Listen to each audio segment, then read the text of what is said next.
everyone! I decided to do a video on the food during the Elizabethan era, specifically one of the methods they used to preserve their meat. Since they didn't have modern day refrigerators, they used a process called smoking. This is something we still do to this day, but it's a little bit different. This was a way to make a bad cut of meat with a lot of connective tissue and fatty pieces into a good piece of meat. Typically it could be like a pork shoulder that was just too tough and would make a bad steak. And in the process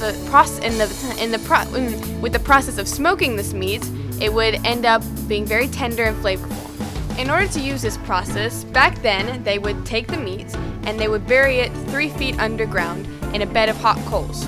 And then they would put the dirt back over and leave it there to sit for 12 hours. When they unburied it, when they dug it back up, the meat would be tender and moist and full of flavor.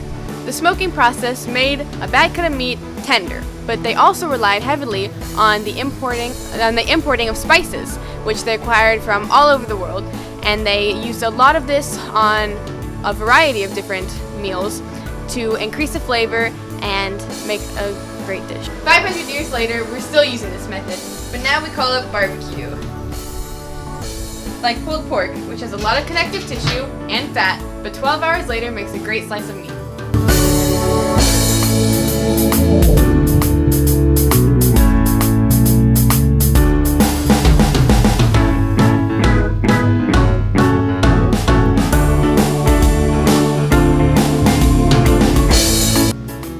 The rest of you people, I enjoyed this. I really enjoyed this project, and I hope you had as much fun as I did.